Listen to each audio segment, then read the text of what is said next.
J'étais agréablement surpris lorsque j'ai appris que le gouvernement guinéen était en phase de constituer le premier fonds souverain guinéen. Typiquement, c'est quoi un fonds souverain? Pour vous donner une idée, lorsque vous allez sur le site de la Norges Bank qui est en charge de la gestion du fonds souverain norvégien, vous allez voir que ce fonds souverain il est évalué à hauteur de 20 trillions de couronnes norvégiennes, soit 1,78 trillions de dollars, ce qui fait que chaque citoyen norvégien possède 300 000 dollars dans ce fonds. Et a donc la possibilité d'aller le consulter et de consulter la composition de ce fonds, ce qui en fait un fonds transparent. Typiquement, un fonds souverain, c'est notamment pour les économies de rente, les pays du monde Moyen-Orient ou les pays africains, de constituer un revenu et de préparer l'après-économie rentière pour permettre de financer soit les générations futures, ce qui fait donc que nous avons les fonds intergénérationnels, ou de constituer un complément pour les retraites ou de financer les retraites, ce qui fait que nous avons les fonds de réserve de retraite, ou tout simplement de financer le développement. C'est le cas du fonds souverain sénégalais qui va financer l'industrie et le développement économique. Et pour finir, nous pouvons aussi citer le fonds de réserve de change, c'est le cas de la Chine qui va utiliser les excédents commerciaux afin de générer un supplément de revenus.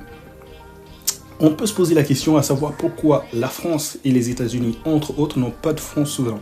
Parce que ceux-ci sont des économies compétitives et qui, dans des pays dans lesquels la culture financière est assez développée. Si nous prenons le cas de la France n'a pas d'excédent budgétaire. Et au-delà de ça, la politique en France, c'est le financement de l'économie via l'État et les banques publiques. Donc en fait, le capital de la BPI, c'est 49% exécutif, 49% législatif, d'accord ?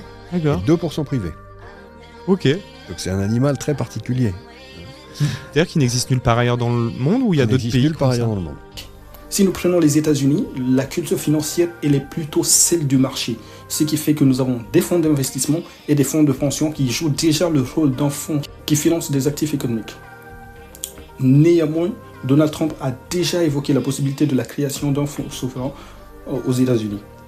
Mais la problématique n'est pas seulement de créer un fonds souverain. Ceci est déjà une avancée. Toute la problématique va être située sur la gestion de ce fonds. Ce qui nécessite donc le choix d'acteurs financiers compétents avec une expérience pour la gestion de ce fonds et que ceci soit allié à une bonne gouvernance. Mais dès lors que le choix il est fait soit à caractère ethnique, régional ou tout simplement pour des aspirations politiques, nous mettons à mal la gestion de ce fonds et nous compromettons l'avenir des générations futures. Aujourd'hui, le projet Simandou étant l'un des projets phares dans le monde, donc vous comprenez tout à fait la pertinence de la création d'un fonds qui va nous permettre de générer des revenus et d'investir dans des actifs durables à travers le monde. C'est notamment le cas du Qatar qui a des possessions en France à travers le PSG, l'hôtel de Louvre, une partie de Total Énergie.